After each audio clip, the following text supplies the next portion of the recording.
हर हर महादेव दोस्तों, welcome to my channel भक्ति सागर। दोस्तों, आप सभी जानते हैं कि 19 अगस्त 2023 को हरियाली तीज मनाई जा रही है। आइए जानते हैं हरियाली तीज की व्रत कथा।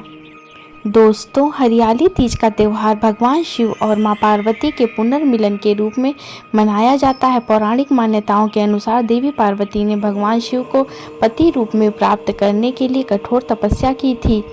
पौराणिक कथा के अनुसार माता गौरी ने हिमालय पर्वत के घर में पार्वती के रूप में जन्म लिया था। देवी पार्वती बचपन से ही शिव को वर के रूप में पाना चाहती थी तथा उन्होंने उनके लिए कठोर तपस्या करने का निर्णय लिया। एक दिन नारद मुनि आए और हिमालय को बताया कि भगवान विष्णु देवी पार्वती की तपस्या से प्रसन्न होकर विवाह करना चाहते हैं। यह सुनकर हिमालय को बहुत प्रसन्नता हुई और उन्होंने उनके इस प्रस्ताव को स्वीकार कर लिया।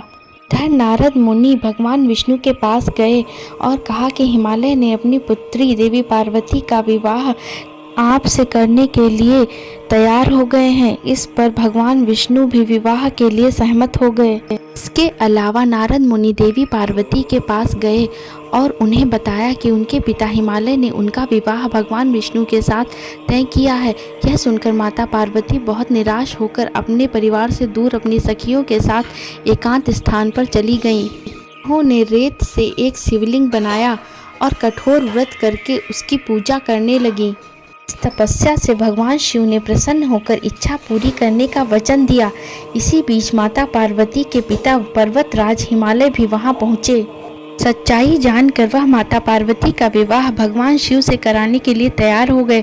देवी पार्वती और भगवान शिव दोनों ने खुशी खुशी रीति रिवाजों के साथ एक दूसरे से विवाह किया। बाद में भगवान शिव ने घोषणा की कि हे पार्वती, आपके द्वारा किए हुए कठोर व्रत के कारण हमारा विवाह हो सका। अतः जिस प्रकार आपने अपनी सच्ची भक्ति से मुझे आकर्षित किया और अपने पति के रूप में प्राप्त किया, उसी प्रकार मैं भी इस व्रत को करने वाली प्रत्येक स्त्री को मनोवांछित फल प्रदान करूंगा। दोस्तों, इस प्रकार हरियाली तीज व्रत की कथा भगवान शिव और माता पार्वती के प्रेम की अटूट कथा है। अगर आप भी भगवान शिव के सच्चे भक्त हैं तो प्लीज़ हमारे चैनल को लाइक, शेयर एंड सब्सक्राइब जरूर कीजिएगा। Thank you friends. आप सभी को हरियाली तीज की ढेर सारी शुभकामनाएं। हर हर महादेव दोस्तों।